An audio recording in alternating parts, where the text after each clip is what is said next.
It's a 2018 Escape 5.0 TA, made in Chilliwack, British Columbia.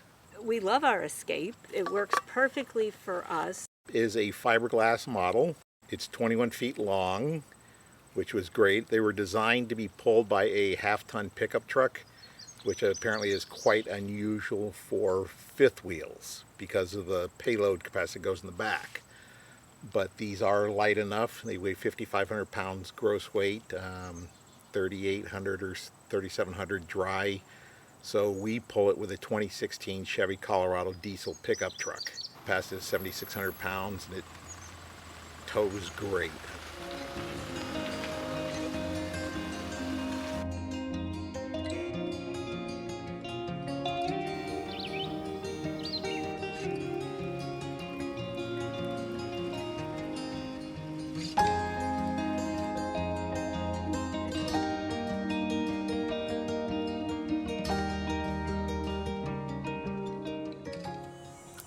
Good morning. We are down here at Aunt Sharon and Uncle John's fifth wheel trailer, and Charles is about to improve the situation on their back window. You may remember the gutters that we had put on our own travel trailer right above the windows to keep the rain from running down and forming spots and stripes on the windows. And it so happens that the water from the air conditioner is also running down in the same spot, so the gutters should help with that. And if you're new to the channel, we're currently living in our own fiberglass RV, a Bigfoot 25 RQ travel trailer that was also built in British Columbia. I'll put a link in the corner to the Bigfoot tour video. But the Escape fifth wheel trailer that traveled all the way here to Vermont from Washington State is the feature of this video, so let's take a look inside. We are here in the Escape 5.0 fifth wheel, and Aunt Sharon and Uncle John are visiting us for a week. Here's our dining area. This is a custom-made table so that it's just 1/3 of the width when it goes down, and then there's two boards that you can put in place to make a full bed. The guy that had the trailer before was a woodworker, so I think he made this table. He had it ordered with just a pedestal, which I think is now an option from the factory.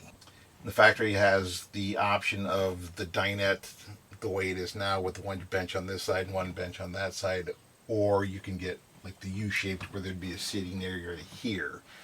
Under where I'm sitting, it has the two deep cycle batteries and some storage area over on this side, the inverter control panel and everything, with the solar panel.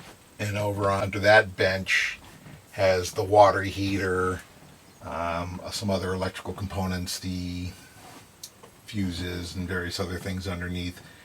This works well for two people, and like Sharon said, we have had company before. We were down in Oklahoma one time, and somebody was going to stay in a tent, but there was a storm coming, so they actually slept in the trailer for a couple days, and the four of us would sit here and play games, and I was surprised how much room and comfortable it was. So actually, I'm the somebody who slept in the trailer. Charles and I met up with them in Oklahoma, and I can attest that it was actually pretty comfortable to sleep on the dinette. One cool thing about the Escape trailer is that it stands out, and it's a conversation starter at campgrounds. They're a little different. We've been at places before at the beach at a campground in Oregon where there's just, you're about 15 feet apart, just a real row of you. And you got all these massive fifth wheels, and then we look like a little toy stuck in the middle of the row. And a lot of people will walk by, and probably the most common word people say when they see it is like, "Oh, it's so cute," because it does kind of look like a toy. I mean, it's just so small. But we like that, and we like being a little bit different.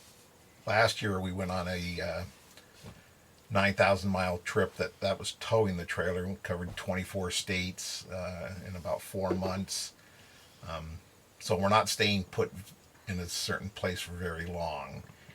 This year we're going to be traveling with the trailer about 10,000 miles, probably 14,000 overall. We are typically we'll stay a couple days, anywhere from a day or two if we're traveling to maybe a week at a location. The people we bought this from had sold their home and they were going full-time live aboard. Didn't take them very long to realize that this is pretty small for full-time live aboard. We found that the small space inside isn't an issue because we have all of the outdoors outside. And so we carry 2 zero-gravity chairs with us and a rug. So we can get outside and spend a lot of time outdoors. We're also traveling in the summer, and so we can be outside.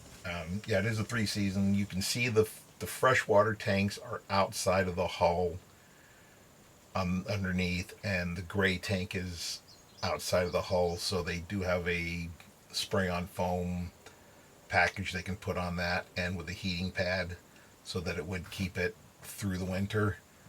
When we travel, we tend to drive 3 to 6 hours a day.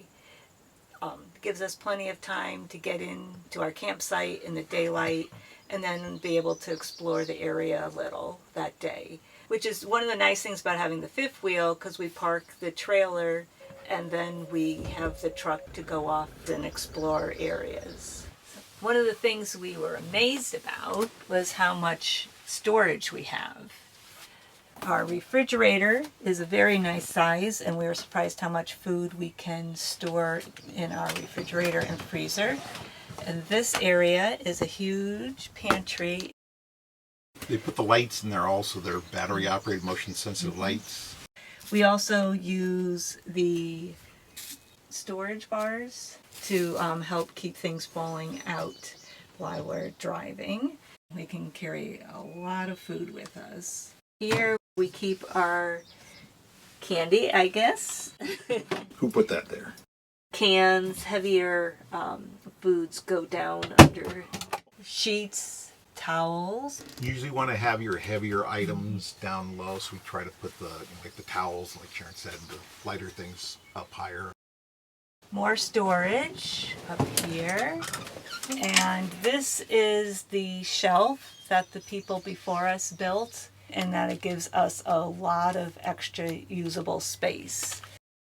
And then we have drawers, we have more space. We carry a lot of extra water, cleaning supplies, a small electric heater. So, and being a fifth wheel, this is also storage. And then we have a huge storage area under here. Laundry, we keep our recycling under here. And then the people before us made this alteration. This used to be just one big open area. They put a floor in, cut this opening up, and made this wonderful shoe storage area. Another modification the people before us made was they cut out this area and made a door and put in these little stackable storage containers. There's a hatch out here, but that was like the only way in there. Another cabinet here. These are the hand grips we said that come in very handy. We have a closet. I have a lot of coats with me. I can just fold them up and store them. We have a lot of storage up above the beds, my side, where I can keep my clothes, my shirts, my pants back there. And John has his sides. We have a queen size bed here. And then there's space on both sides of the mattress that you can organize and store. We love our bed. It's a very comfortable bed, and we did put a topper on top of the mattress. And underneath the mattress is this plastic area that's supposed to help with keeping moisture from building up and keeping the mattress in good condition. The people before us again put up a lot of hooks, and we have these little baskets hanging on the hooks to give us extra storage. They put in these handy dandy little baskets. There's a little storage area on the side of the beds, and I thought it was just kind of, well, that seems silly, like a wasted space. But it really is kind of convenient because you can, put a lot of stuff on the sides there.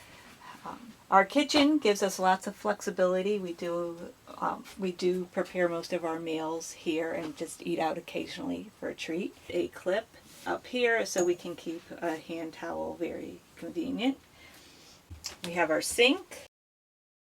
We have the stove top. It's a gas oven and stove top.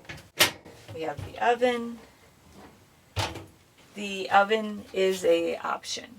And we do love, this comes in very handy when preparing food and getting dishes and food ready to go out the door.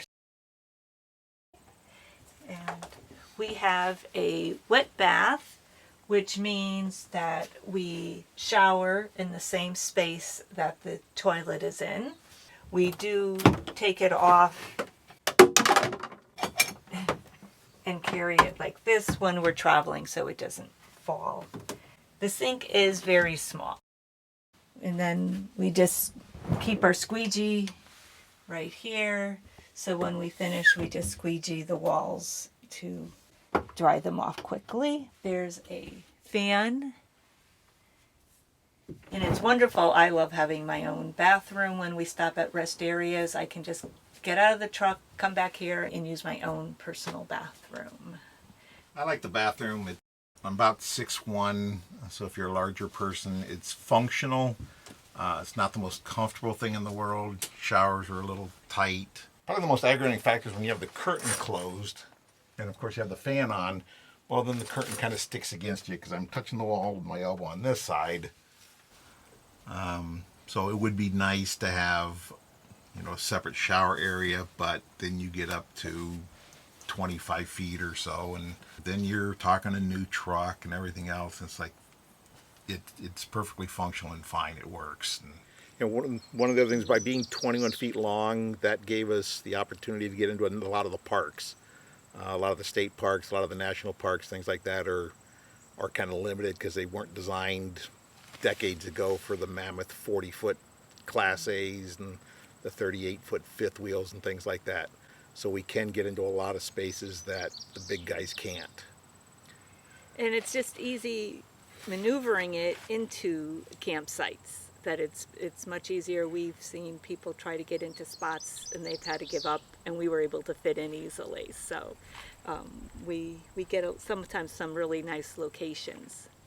One of the things we really liked about it also is fiberglass. They really hold their resale value. The fiberglass is supposed to have a lot less maintenance concerns with not worrying about leaks and things. And so far we've had very few maintenance issues. So we've been very fortunate and really like the fiberglass. The tankage we have about 30 gallons of fresh water. The black tank's 30 gallons and the gray tank's about 30 gallons. By far, usually the limiting factor of needing to dump is the gray water. So you just have to be very judicious on that. So when we're at a national park or something like that, we will use paper bowls, things like that, try and limit our usage.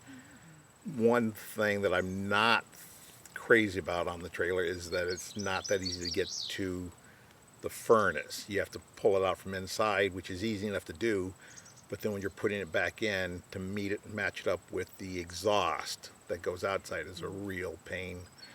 Escape did realize that and change that to where that's no longer the case. Now you access it from the outside. And with the fifth wheel, you can't load up the back of your pickup truck because the hitch is in there.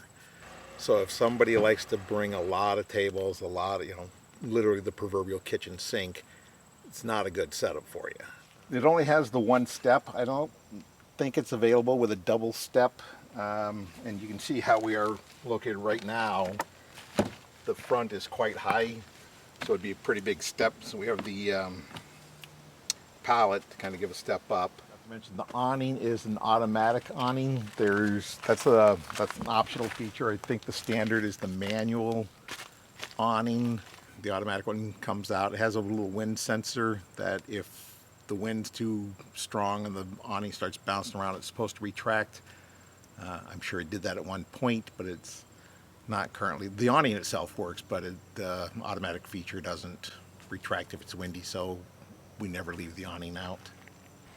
It also has the backup camera. You have a monitor in the truck, and so when you're driving or backing up, it shows behind you. Tend not to use it that much backing up, but it really comes in handy when we're driving down the interstate, because then when you pass somebody or something, you can actually see them and you know you're past them. Thanks for joining us on our tour of the Escape 5.0. Our visitors have moved on to their next destination, but Charles and I welcome you to join us next week as we get back to work on our off-grid home build.